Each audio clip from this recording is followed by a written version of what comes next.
What's going on, my dudes and dudettes? This is Byron, the multiple interests man here, and welcome to another video. Now, before I get started, I sincerely apologize if this video doesn't have any good quality. I mean, I'm not using a professional camcorder. I'm just basically using the FaceTime camera at this point because it's kind of easier, and I have like other things going on, especially with college and personal life. You probably know what I mean, but other than that, let's just not worry about the quality. I just want to talk about something that I really want to get off my chest, and no, it's not negative, but it has a lot to do with theme parks, and this is something I want to tell you. So what I'm going to be talking about in this video is basically a lot about Kings Island and some of Cedar Fair and Six Flags in general. Now, what I mean by Kings Island, I'm not making a pros and cons video for Kings Island. This time, I'm just making a different video, which is basically a prediction type of video where I explain my predictions regarding Kings Island's future and beyond. Well, not like too far, but like the near future and how they could handle the park through this merger. And speaking of merger, let me explain.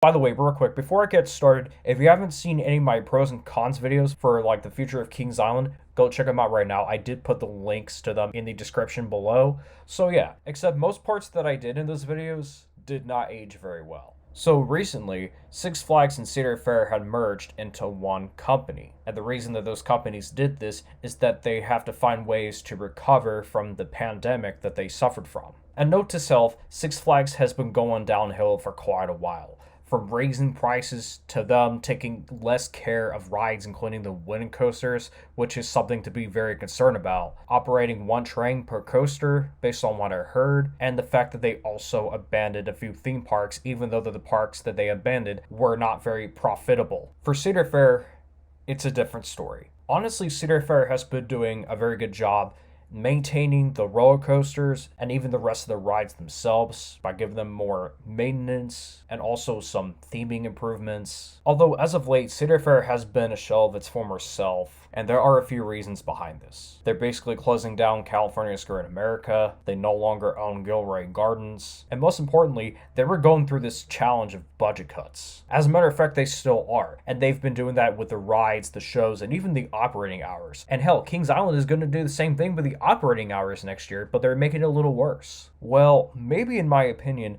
maybe the $8 billion merger that Cedar Fair and Six Flags had just done, although it's not finished yet, maybe this merger is the reason that they had to face a lot of budget cuts. And I can honestly tell that the merger is not cheap. But here's the thing that will get you relieved. What they said about the merger is that the CEO of Cedar Fair and the Cedar Fair executives will be taking over the positions, like most of the time, than the CEO of Six Flags and the Six Flags executives themselves. So maybe there could be some better executiving and managing through the parks, which could honestly mean that most of these Six Flags parks would be taken care of very well by the Cedar Fair management, which I really hope it's true. And I really hope that they keep most of the wooden roller coasters that Cedar Fair takes care of the most. And if that's true, then we don't have to worry about any wooden roller coasters leaving anytime soon, unless if they reach the end of their service lives, especially Kings Island, because I hope we keep the Racer, the Beast, Mystic Timbers, and even Woodstock Express. And also, another thing to keep in mind is that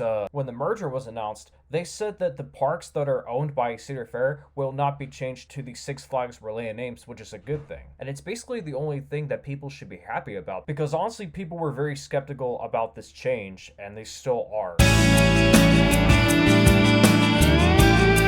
Now, I want to talk about my personal opinion on this merger that those parks already did, and that they'll most likely stick with a merger. So, to be honest, I think that the Cedar Fair and Six Flags merger will probably be a mixture of both good and bad, but most likely not as bad once we realize the difference with the merger. And I personally have mixed feelings with it. I'm very happy with it, and I'm a little bit nervous about it, like a lot of people are, but not as nervous as a lot of older fans are and have been, especially from the Paramount days. But as a person who thinks positively and negatively, but mainly optimistic, I honestly think that it could turn out to be better than the companies themselves that used to run their own parks alone. And we basically know that it's not going to be commercialized like in a Hollywood style, just as normal theme parks. While obviously this isn't the first time that Six Flags ever tried to buy out Cedar Fair, although this is not a buyout this time, it's more of a merger. Basically, the first time that Six Flags tried to do this was when they had a meeting with Kings Island, but yet they went ahead and rejected them, all because of the fact that they've had a bad history. Yeah, that explains why a lot of people prefer Cedar Fair than Six Flags, which I understand why. Although Six Flags has some really good parks, but based on what I've heard, I wish they were well maintained. And then SeaWorld tried to buy out Cedar Fair, but they rejected them, which all I can say is good, because SeaWorld would not be the best thing for any Cedar Fair park. So other than that, I do personally think that the merger could do well depending on the performance that those parks would do within one company, and also depending on the response that they get from their fans and also their guests alike, despite the merger itself planning to close some parks that would not perform very well. So now I want to talk about the most likely candidates and changes that we're going to be seeing in most of the parks. Like literally, the merger has 27 theme parks, 15 water parks, and 9 resorts. Now, first things first, I want to talk about the IPs, especially with Kings Island having new IPs and the current IP that they have. So most parks will most likely have 3 IPs running. Maybe 4, but most likely 3, including the Peanuts, which the Cedar Fair parks already have. The Cedar Fair parks will get the Looney Tunes IP and the DC Comics IP. And also the Six Flags parks will probably partially have the Peanuts properties in those parks. And also we could see the name changes for both the water parks and also the seasonal events, including the ones for Halloween and Christmas. That also includes Halloween Haunt and Winterfest. But we honestly do not know if they're going to be changed to different names or not.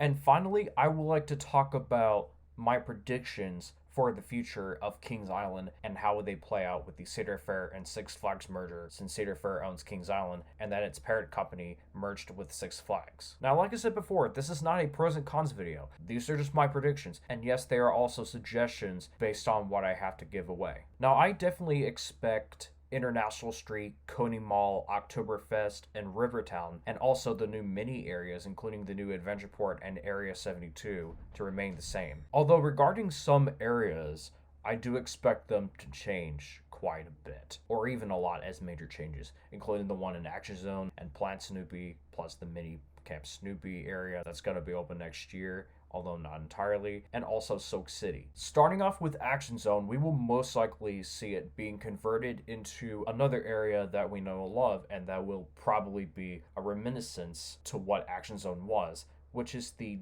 DC Comics area called DC Universe. What that will most likely mean is that we'll have to say farewell to the Banshee, not the ride itself, just the theming, and same thing with the Bat and the Drop Tower and Vertigo, maybe Extreme Skyflyer, and even the Delirium, just to make way for different types of themings based off of the DC Comics superheroes that we know and love. Like, you know, the beloved fictional superheroes from the DC Comics and Warner Brothers movies that are similar to the Marvel heroes. Yeah, it's kind of like that. I also expect Congo Falls to be removed since it has been closed for a while, and I don't see it reopening anytime soon. I have no idea about the Timberwolf Amphitheater though. I mean, maybe it could be here to stay. Now, based on this prediction that I have for the upcoming DC Universe retheme for the outdated Action Zone, which I mainly agree that it is very outdated, especially since it's a shell of its former self. But for the rides, we will most likely see them being themed to the beloved DC comic heroes, including Batman, Superman, maybe Green Lantern, Wonder Woman, Aquaman, and the Flash, and possibly the beloved villains like the Joker and Harley Quinn. And in addition to the rides, we could also see some stunt shows based off of Batman, and maybe a restaurant and a gift shop based off of DC Comics. For the kids area, it's a little complicated, and I know that because that kids area has had a history of multiple IPs, and there could be a possible Renaissance era for it, especially to make it become an area for both kids and adults alike. Now, let me give you a backstory of Kings Island's IPs that it had over the years. Originally, Kings Island had the Hanna-Barbera cartoons like Yogi Bear, the Flintstones, Scooby-Doo, the Jetsons, the Smurfs, Huckleberry Hound, Quick Draw, Top Cat, you name it all. And they were quite a staple to the park, especially since the Taft Broadcasting Group was based in Cincinnati. So with them getting started in Cincinnati, that was something, especially from the very beginning. But when Paramount owned the park, they brought in Nickelodeon, although luckily, Hanna-Barbera got to stay in the former Taft theme parks, including Kings Island, all the way through 2009 through this licensing called Turner. Apparently, at the beginning of Cedar Fair's ownership with Kings Island and 4 other ex-Paramount parks, while they had the licensing for both Hanna-Barbera and Nickelodeon, Kings Island got to have 2 things. Both Nickelodeon when they had Nickelodeon Universe after they expanded the area from Nickelodeon Splat City and Nickelodeon Central to Nickelodeon Universe, and also the dark ride called Scooby-Doo on the Haunted Castle, which Scooby-Doo was lucky enough to be in the park for a while. And right after the licensing to those IPs expired, that was when Kings Island got the Peanuts IP and literally converted the Nickelodeon Universe area into Planet Snoopy, while the Scooby-Doo ride became Boo Blasters, which is in bad shape. So basically, we have the Peanuts today.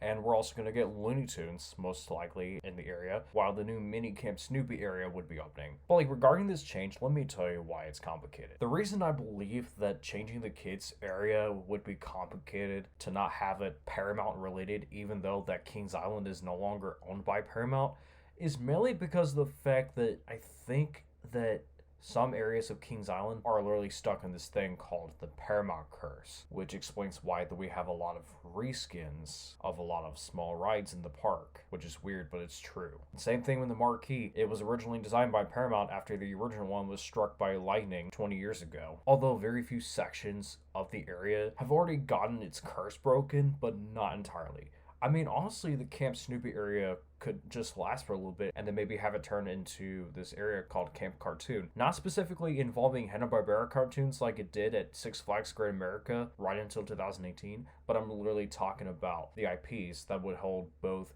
the Peanuts and the Looney Tunes. While the rest of the area could be either converted into Looney Tunes, which is something that a lot of people know and love, but not a lot of kids today, or based on my dreams, if Six Flags could acquire the IP, would be none other than Nickelodeon, but calling it Nickland. After all, the Warner Brothers is planning to merge with Paramount, and I'm literally not joking when I'm telling you this. There are some articles about it, and it could happen by the end of next year. So maybe it's something that Six Flags and possibly Cedar Fair could think about, even though the IPs like Nickelodeon and any type of Warner Brothers IPs are literally expensive as hell. And besides, the Warner Brothers had already merged with Discovery, and like I said, now they're merging with Paramount. Does this mean that we're gonna have Paramount owning any park that Six Flags and Cedar Fair own? Oh, hell no. There is no way that Paramount is gonna acquire or reacquire any parks that they bought out, although Nickelodeon has been an exception for quite some time, but as standalone theme parks and theming areas in parks of other countries. I mean, obviously, we do not know if that's ever gonna happen with the Nickelodeon IP, and who basically knows if the Peanuts IP would be either renewed or expired as a whole, and same thing with the Looney Tunes IP. But at the end of the day, who knows? And speaking of IPs, the only IP that I could definitely see coming back to Kings Island, and possibly a couple of ex-Paramount parks as well, and with this IP being new to other parks, and with them remaining in the parks that they're in, is none other than the Hanna-Barbera cartoon that is still thriving to this day. And it's still popular by today's kids and yesterday's generations. Believe it or not, it is none other than Scooby-Doo. I mean, yeah, dude, I wish that Six Flags has a bunch of Hanna-Barbera licenses, but unfortunately they don't. They just have one, and I guess that Scooby-Doo could be very lucky to come back to the parks that once called it home. And besides, Scooby-Doo is the longest Hanna-Barbera mascot that hasn't had been at Kings Island from the very beginning, and also memorable to the Kings Island community since the very beginning. Oh yeah, speaking of Scooby-Doo, let me get into some Scooby-Doo jams. Scooby-Doo, where are you? I'm just kidding. Yeah, like, Scooby-Doo! And in that case, for the replacement of Boo Blasters, right before this merger, we thought it was going to be replaced by a modernized Phantom Theater, or maybe a different type of dark ride. But apparently, I don't know if that's the case. You see, since now that Kings Island and the rest of the Cedar Fair parks have the licensing for most of the IPs that Six Flags has, and not just the IP that they currently have itself with the Peanuts, maybe parks like Kings Island, Kings Dominion, Canada's Wonderland, and even Carowinds could bring back Scooby-Doo in the Haunted Castle or the Haunted Mansion.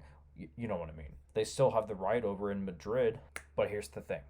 If Kings Island were to revive Scooby-Doo and the Haunted Castle throughout this merger, they would basically have to upgrade the ride a little bit just with modern technology, but within the Omnimover vehicles. Like, better technology and maybe some refresh on the paint and animatronics. If you don't believe me regarding the Scooby-Doo IP that Six Flags still has, here's proof. And to wrap things up, I don't have a lot to say, but if Kings Island wanted to convert the entire Planet Snoopy into Looney Tunes, then I would love to see the Beastie coming back as the theming itself, and maybe turn Race for Your Life Charlie Brown into King's Most Log Flume, which I think that would be kind of interesting to see. I don't know, maybe or maybe not, but we will have to wait and see about that. And I would basically love to see Silk City being converted into a different name brand, like the Hurricane Harbor in the building where the crypt used to be. They could maybe turn it into the Become a Madhouse, like I said before. In the Vortex area, I did hear about this. I mean, it's unofficial. I'm just gonna claim it as a rumor, but there could be a roller coaster coming to Kings Island, but in the space where Vortex once stood. And also, now that I think of it, I would like to see the action theater being revived, but only for Side A, but like particularly for 3D simulator rides like it used to. Basically for shorts and movies like the Looney Tunes Rabbit Rider, Scoob, maybe Green Lantern, and even the Polar Express. I doubt that would happen, but that would be cool. So yeah, guys, that's all I have to say about my predictions. I don't have a lot to say about it, but yeah, I'm gonna go sleep now, but I hope you guys enjoy your night. Be sure to hit the like button and subscribe. Tell me about your predictions regarding the merger. And as always, this is me, Byron, signing off. Peace. Now I'm getting sleepy.